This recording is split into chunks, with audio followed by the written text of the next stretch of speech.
₹30નું ભાડું જે છે નવા વાડજથી જૂના વાડજથી નક્કી કરવામાં આવેલું, પણ આરોપી પાસે મરણ જનાર પાસે એ પૈસા ન હોવાનું એણે જણાવેલું.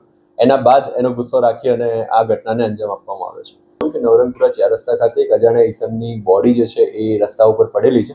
આ બાબતે પ્રાથમિક દ્રષ્ટિએ અકસ્માત જણાતા ટ્રાફિક પોલીસ ત્યાં પહોંચેલી અને ટ્રાફિક પોલીસ દ્વારા સીસીટીવી ફૂટેજ જે ચેક કર્યા બાદ શંકાસ્પદ લાગતા લોકલ પોલીસને જાણ કરેલી. ત્યારબાદ નવરંગપુરા પોલીસ સ્ટેશનની ટીમ અને ઝોન 1 એલસીબીની ટીમ જે છે એ ઘટના સ્થળે પહોંચી. અકસ્માતના જે ફૂટેજ છે ચેક કરતા એવું જણાય આવેલ કે એક અજાણ્યો ઈસમ રોડ પર ચાલ્યો જાય છે અને ત્યારબાદ એક રિક્ષા જે છે રોંગ સાઈડ આવીને એને ટક્કર મારે છે. ટક્કર માર્યા બાદ આગળ જઈને ફરીથી યુટર્ન લઈ અને રિક્ષા જે આ માણસ નીચે પડી ગયો છે એની ઉપરથી ફરીથી ચડાવી અને રિક્ષા ચાલક જે છે ત્યાંથી ફરાર થઈ જાય છે. આ મરણ જનાર કોણ છે એ બાબતે આઈડેન્ટિફાઈ કરવા માટે હજુ એલસીબી ટીમ અને નવરંગપુરા ટીમ જે છે કામે લાગી છે એની ઓળખ પ્રસ્થાપિત કરવા માટે. પરંતુ આરોપીએ કબૂલાત આપતા આરોપીના વિરુદ્ધમાં કાયદેસરની કાર્યવાહી કરી અને ઘટનાના થોડાક જ કલાકોમાં મરણ જનારને આરોપી બંને અનનોન હોવા છતાં ઝોન 1 એલસીબીની ટીમ અને નવરંગપુરા પીઆઈ અને નવરંગપુરા ડી સ્ટાફની ટીમે મહેનત કરી અને આરોપીને તાત્કાલિક પકડી પાડ્યો છે.